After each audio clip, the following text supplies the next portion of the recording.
Halo semuanya, saya akan menjelaskan mengenai budaya lahan kering, kepulauan, dan pariwisata. Namun, sebelumnya perkenalkan nama saya Grace Jara Rohi dengan NIM 23100-256, kelas 3A, Prodi Akuntansi Universitas Nusa Cendana. Pertama, budaya masyarakat lahan kering. Budaya adalah keseluruhan sistem gagasan, tindakan, dan hasil karya manusia yang menjadi nilai asumsi tentang kehidupan dan kegiatan bertujuan sama yang diterima sebagai sesuatu yang benar oleh. Yang kedua, potensi dan permasalahan pembangunan pertanian lahan kering di Provinsi NTT dan kebutuhan teknologi. Pembangunan pertanian lahan kering di Provinsi NTT memiliki potensi besar dengan luas lahan kering mencapai Yang ketiga, sistem usaha tani dan penerapan sistem usaha tani terpadu berkelanjutan di lahan kering. Penerapan sistem usaha tani terpadu merupakan pendekatan yang efektif dalam mengembangkan pertanian berkelanjutan di lahan kering. Sistem usaha tani terpadu mengintegrasikan komponen pertanian, peternakan, dan perikanan untuk mencapai diversifikasi usaha tani dan efisiensi penggunaan sumber daya. Melalui sistem usaha tani terpadu, upaya konversi sumber daya alam seperti tanah dan air menjadi lebih terfokus. Penggunaan pupuk organik, pengendalian hama yang ramah lingkungan, dan praktik konservasi tanah dan air membantu menjaga lingkungan pertanian yang lestari. Untuk memastikan keberlanjutan sistem usaha tani terpadu, perlu ada pengukuran dan pemantauan kinerja sistem ini. Indikator keberlanjutan harus mencakup aspek lingkungan, ekonomi, dan sosial. Yang keempat, sejarah peternakan di NTT. Sejarah peternakan di NTT dimulai pada masa pemerintahan Hindia Belanda. Pada tahun 1912, sapi Bali diperkenalkan di Pulau Timor, diikuti oleh sapi Ongole dan Madura melalui program ongolisasi untuk meningkatkan kualitas ternak lokal. Peternakan menjadi bagian penting dalam ekonomi dan budaya masyarakat NTT dengan lahan luas yang mendukung keberagaman ternak sapi, kambing, domba, dan ayam. Pada tahun 1980-an, NTT menjadi pemasok utama sapi ke Pulau Jawa. Meskipun demikian, tantangan seperti kurangnya teknologi modern dan masalah kesehatan ternak masih ada. Yang kelima, potensi sumber daya perairan di NTT. Nusa Tenggara Timur memiliki potensi sumber daya perairan yang sangat besar, terutama di sektor kelautan dan perikanan. Potensi perikanan tangkap di NTT mencapai 39.360 ton per tahun, namun saat ini hanya sekitar 48% yang dimanfaatkan. Selain itu, lahan rumput laut di NTT mencapai 89.110 hektar dengan pemanfaatan hanya sekitar 16% di NTT. Juga memiliki potensi lahan garam seluas 52.000 hektar, tetapi baru 11.000 hektar yang dimanfaatkan. Kondisi geografis NTT sebagai provinsi kepulauan memberikan keuntungan dalam hal keragaman sumber daya laut, termaksud ikan pelagis besar seperti tuna dan cakalang, serta terdapat terumbu karang dan beragam biota laut.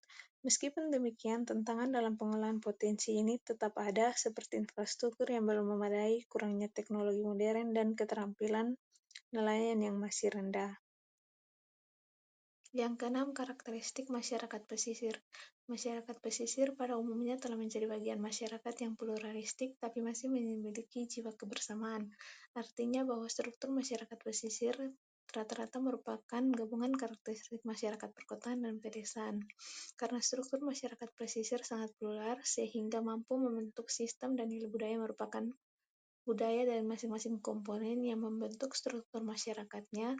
Masyarakat pesisir, khususnya yang tinggal di wilayah NTT atau Indonesia, mempunyai sifat atau karakteristik tertentu yang khas dan unik.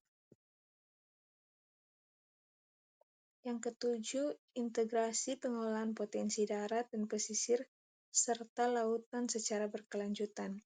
Perkembangan berkelanjutan merupakan pembangunan yang memenuhi kebutuhan masa kini tanpa mengorbankan kemampuan pemenuhan kebutuhan generasi mendatang.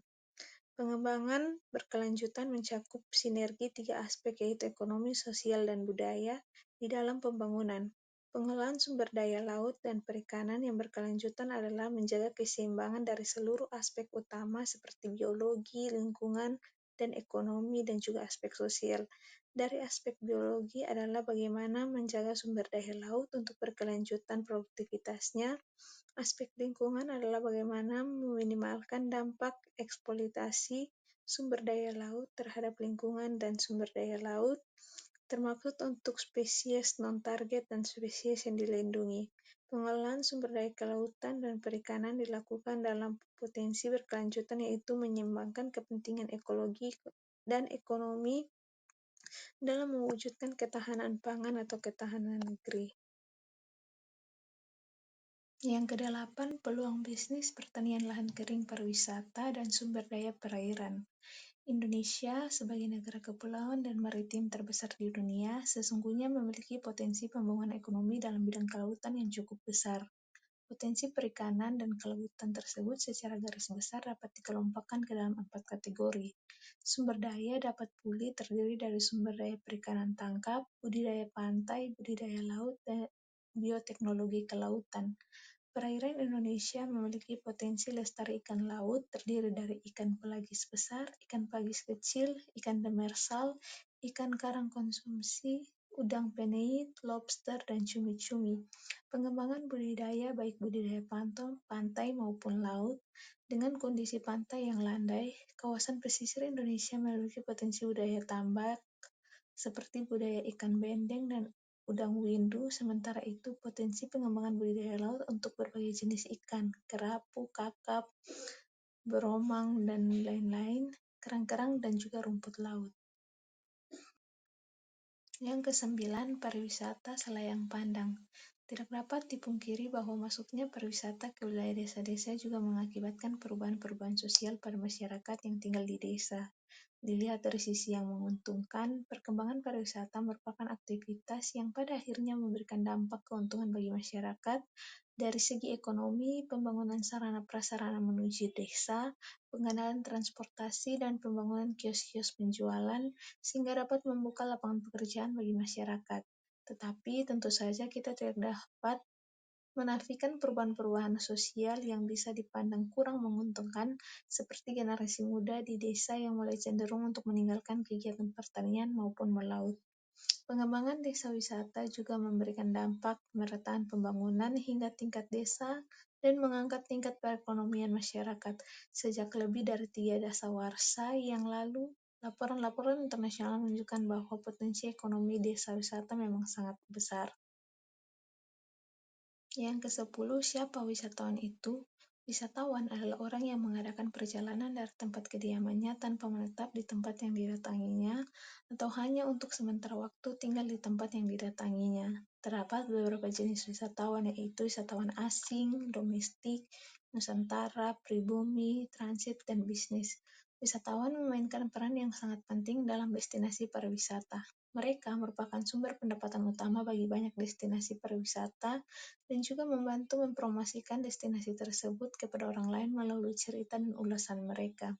Mereka dapat datang dari berbagai negara dan latar belakang, sehingga memiliki kebutuhan, minat, dan tingkat pembelanjaan yang berbeda-beda. Oleh karena itu, pemasar pariwisata harus memahami perilaku pengunjung dan memenuhi kebutuhan mereka sesuai dengan target pasar yang dipilih, agar informasi, rencana pemasaran, serta strategi pemasaran pariwisata dapat dilakukan secara tepat. Yang ke-11, produk pariwisata di NTT. Produk pariwisata lahan kering adalah jenis wisata yang dikembangkan dan ditawarkan di daerah dengan iklim kering atau semi kering, seperti gurun atau padang pasir. Ini mencakup berbagai atraksi, aktivitas, dan pengalaman yang dirancang khusus untuk memanfaatkan karakteristik unik dari lingkungan lahan kering tersebut.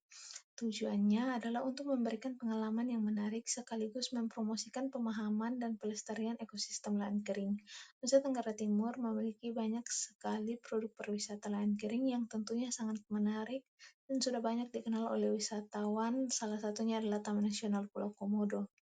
Salah satu cara untuk memanfaatkan potensi lahan kering NTT adalah dengan mengembangkan produk pariwisata yang menarik wisatawan yang mencari pengalaman yang unik dan menarik. Strategi yang dapat dilakukan adalah pengembangan ekowisata, agrowisata, dan wisata pertanian, mengadakan wisata budaya, pembuatan tempat wisata alam, wisata petualangan, dan juga pembangunan infrastruktur dan fasilitas. Penerapan strategi-strategi ini tidak hanya dapat meningkatkan daya tarik wisata NTT, tetapi juga mendukung ekonomi lokal dan pelestarian lingkungan. Dan yang terakhir, promosi pariwisata di NTT. Nusa Tenggara Timur, sebuah provinsi di bagian timur Indonesia, merupakan salah satu destinasi pariwisata yang menyimpan pesona alam dan budaya yang memikat. Terletak di antara Laut Timur dan Samudra Hindia, NTT dikenal dengan keindahan alam yang spektakuler seperti pantai pasir putih, terumbu karang yang memukau, dan lanskap pegunungan yang menawan. Selain itu, provinsi ini juga menawarkan kekayaan budidaya yang meliputi berbagai adat istiadat, tarian tradisional, dan kerajinan tangan yang unik. NTT memiliki potensi wisata yang sangat besar. Promosi pariwisata di provinsi ini menghadapi berbagai tantangan yang signifikan. Salah satu tantangan utama adalah kurangnya infrastruktur yang memadai, jalan raya yang belum sepenuhnya terhubung, keterbatasan akses transportasi, dan fasilitas akomodasi yang masih terbatas menjadi hambatan dalam menarik wisatawan. Selain itu, keterbatasan dalam pemasaran dan promosi yang efektif juga berkontribusi terhadap rendahnya visibilitas NTT sebagai tujuan wisata unggulan di kancah internasional. Sekian penjelasan materi dari saya. Terima kasih.